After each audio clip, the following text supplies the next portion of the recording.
The GOP has returned to its earlier practice when it last controlled the House from 95 to 07 of denying the delegates a vote in the Committee of the Whole, a parliamentary tool for the full House to take up amendments. Such votes are largely symbolic for the delegates since they only count if they're not decisive on an issue.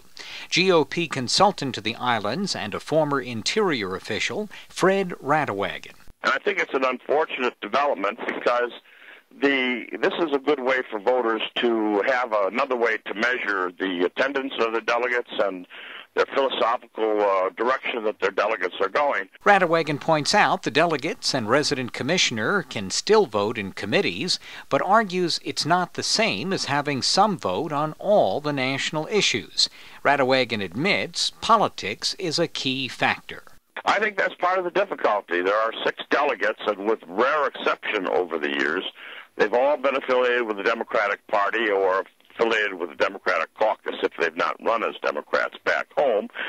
And simply, the Republicans don't get to see any of these folks, and so there are very few relationships that are built. Radewagen feels the incoming House GOP majority would have been less inclined to reduce delegate voting privileges had there been some Republican delegates. Asked about the 2 years ahead, Radewagen had this. I think there is going to be a very challenging time ahead for the territories in the 112th Congress, not least of the reasons being the state of the economy and Congress's mandate to do as much as they can to cut discretionary spending.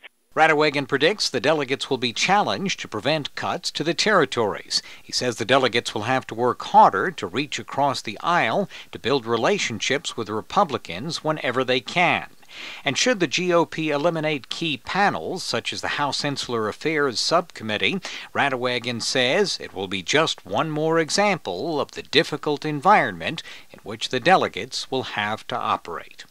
On Capitol Hill, Matt Kaye for KSPN Channel 2 News.